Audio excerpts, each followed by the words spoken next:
Почитувани медиуми, почитувани граѓани, почитувани љубители на богатата културно-уметничка програма која што ние како Фондација за култура и спорт под покровителство на општина Куманово, односно локалната самоуправа и советот на општина Куманово, ја организираме по повод празникот 11 ноември. Сакам да го образложам прво мега концертот кој што ќе ни се случи веќе во недела, што е за неколку дена, да не дојде до недоразбирање со оглед на самиот концепт на концертот. Има навистина многу изведувачи, преку 20, и многумина луѓе ме прашаа дали концертот ќе трае цел ден, затоа што не им е реално дека во концертот 3 часа може да се склопи ваква програма.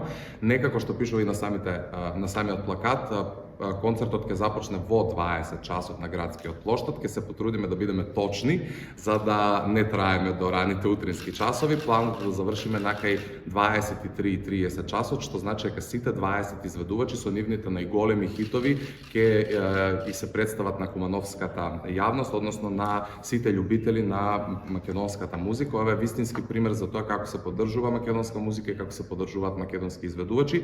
Сметаме дека ваков концепт на концерт не се случил никогаш претходно во Македонија и искрено се надеваме дека и останатите општини во иднина ќе го превземат овој концепт за некако големите финансиски средства кои се одвојуваат за ваквите настани да бидат сепак дадени на наши изведувачи, за да утре можат да творат и да пласираат квалитетна музика.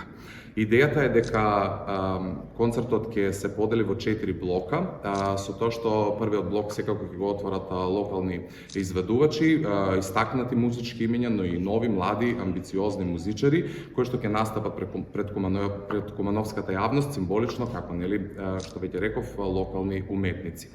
Веднаш по нив ќе настапат и Наум Петревски и Миле Кузмановски во блок на фолк изведувачи, односно изведувачи на народна музика. За веќе кон крајот да се случи тоа финале со поп изведувачи, односно најпопуларните музички имиња во светот на популарната музика. Имаме дел од нив како што се Кукулеле, Тамара Тодевска, Влада Јаневски, Ламбе Лабаковски, помладите Антонија Гиговска, Лара Иванова и така натаму, да не заборавам некого. Верувам дека ги имате пропагандните материјали. Во случај да ги немате, може да ги посетите нашите социјални мрежи, односно Инстаграм профилот на Фондацијата за култура и спорт, како и сајтот на општината Куманово, каде што секогаш навреме се изложени ваквите работи.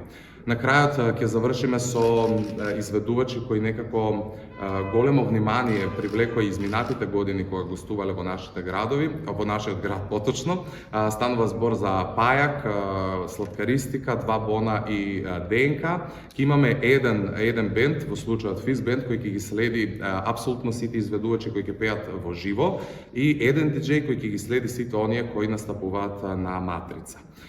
Исклучително важно е да напоменам дека во период од 9:30 до 10 часот ќе се случи и огнометот. Тоа секоја година го потенцирам затоа што постојат многу луѓе кои генерално се плашат од пиротехника, како и домашни миленичиња, за да ги поштедите од самата бука.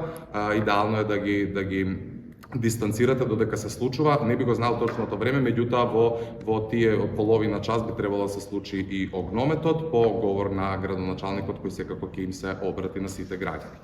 Покрај концертот имаме и флаер со бројни културни манифестации, со што тоа го викаме ние ноемвриски денови, односно сите културни манифестации кои се случуваат во текот на месец ноември и културни и спортски се наоѓаат во флаерот што го имаме. Истиот е достапен на официјалната страна на општина Куманово, како и социјалните мрежи на Фондацијата за култура и спорт. Можете детално да ги погледнете. Дел од нив се и во поддржани од страна на градоначалникот и советот на општина Куманово преку секторот за култура кој што распишува секоја година јавен повик за истите. Така што посетете официјалната страна на општина Куманово, социјалните мрежи на Фондацијата за култура и спорт, селектирате некои од настани кои ќе ви привлечат внимание и ви очекуваме да присуствувате, а подоцна ги очекуваме вашите импресии.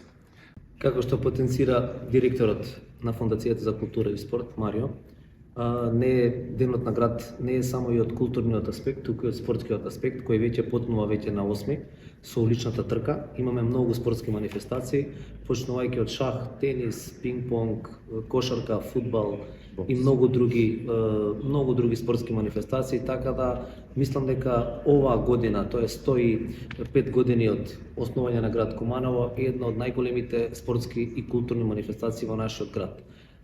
Исто така имаме дополнителни спортски надпревари кои не се вметнати во програмата, бидејќи не може во ист термин, во исто време да се одржат многу манифестации, затоа ги дистанциравме, тоест се договоривме да бидат после деновите на денот на градот, така да во суштина сите спортски надпревари кои треба да се одржат заедно на 11 ноември ќе се одржат после 11 ноември. Исто така може да ги повикаме сите наши граѓани да почнат активно да се вклучуваат во приготвување на спортските манифестации. Веќе, како што кажавме, од 8 може да дојдат на градската площад каде што ќе почне уличната трка, што е еден од најголемите настани во нашиот град.